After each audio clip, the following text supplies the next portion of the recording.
listening to Newcity's post-Pitchfork podcast. We're still recovering here from Pitchfork fever, both literally and figuratively.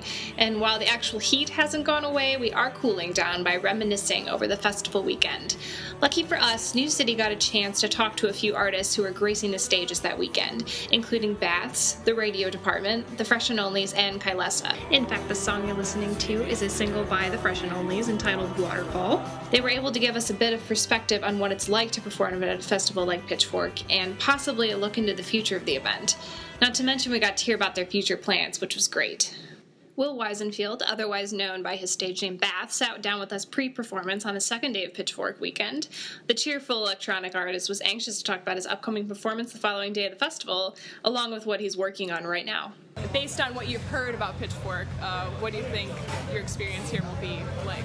I've heard that it's more relaxing than most festivals because it's a slightly smaller scale, and it makes it easier to actually hear things, whereas like Coachella is like a total free-for-all, and it's like you're fighting for your life while you're trying to see music. So I don't know, I'm excited for that. I'm down for anything that's mildly relaxing. And is that like your kind of ideal audience dynamic? Yeah, hell yeah. Okay. It's ideal audience is definitely like indoors where it's super air conditioned. Yeah. This would be the ideal venue for a festival for me, I think. Is there anything different about performing here, do you think, than other ones specifically? I think mentally maybe I would want to like play harder, but I think there's only so much of that you can actually do. It's probably going to be similar to most shows, but it feels different. I mean, like the feedback from like me playing in front of however many people and then looking at me playing in front of that many people, it's like a thing. It feels different. It definitely feels different. All I know is that I'm more excited to do the next album than anything else. I'm tired of touring. I'm tired of tons of shows. I need to like make the next album. It's like the only important thing. And what are your plans for that?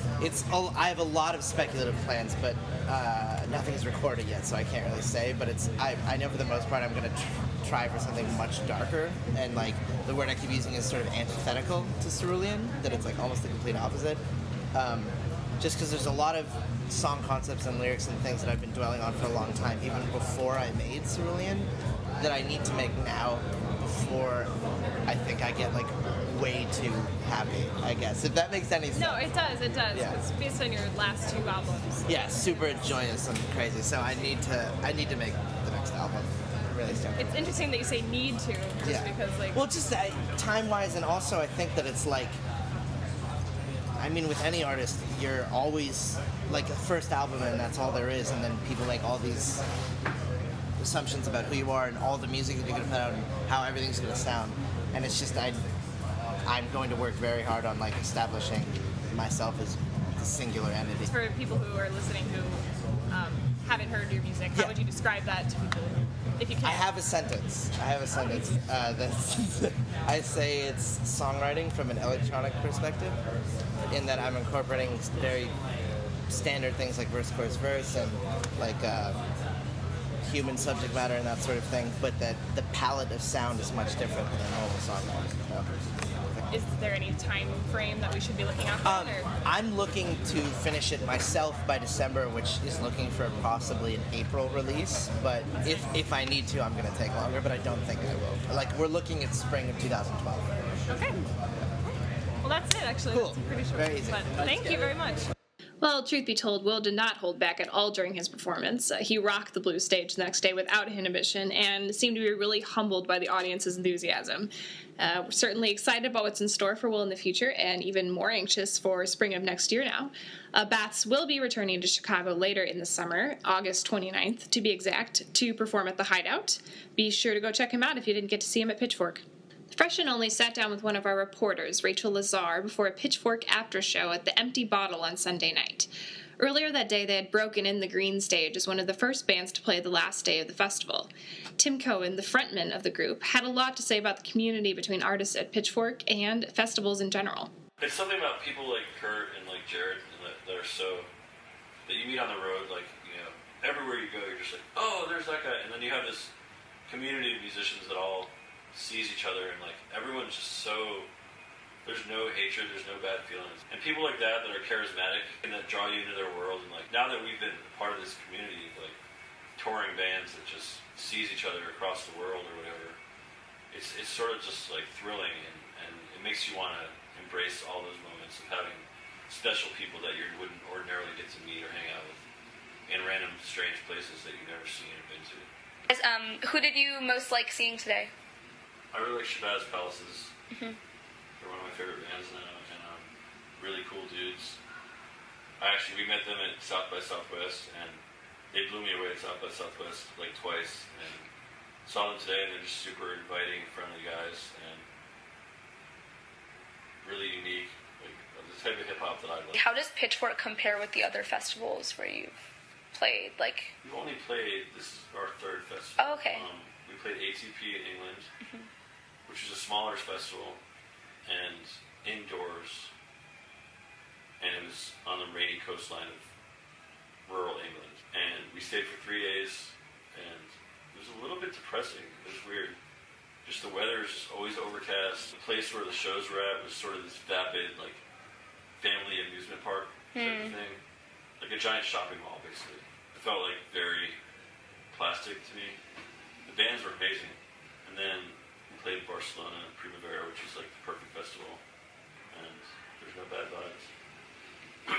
And then this one is just, the weather permitting, is really cool. Like, it's like there's a sense of community there. Like the hospitality house reminded me of my high school. Just like a neighborhood building where like there were a lot of volunteers, people from the community working there, and really like getting involved in the festival, and the festival getting involved in the community. And it felt that way. Very reciprocal and very mutually respectful of each other. And great sound system, great bands, obviously. I've had a number of bands over the years. It's all in service of this, restless kind of songwriting energy I have, where I tend to try to make a song out of any idea that pops into my head, because it's a good exercise, and it's like reading to some people, It's like it keeps your brain kind of humming along, and not really getting complacent with the thoughts that are already there, and kind of trying to make something out of nothing is my philosophy. So in the period when I moved to San Francisco, I was writing like rap lyrics and rapping and making beats, and the reason was because you could write pages and pages, rap lyrics, and you could get it all done in a song in like 2-3 minute pieces. So I went from that to kind of doing this like very proggy, like esoteric indie rock thing. And then I had this band that focused more on vocals and singing and melodies and songs, and then I started to realize that that's really what I wanted to do. So I started writing pop songs and had 2 or 3 parts and sparse lyrics and good melodies and choruses.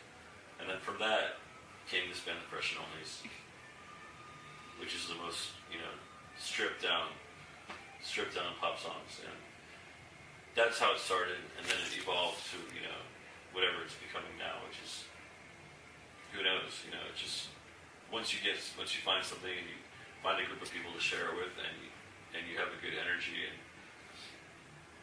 it seems to work, and you can travel together, then the possibilities are limitless. So we're still in the midst of that, of figuring out what our potential is.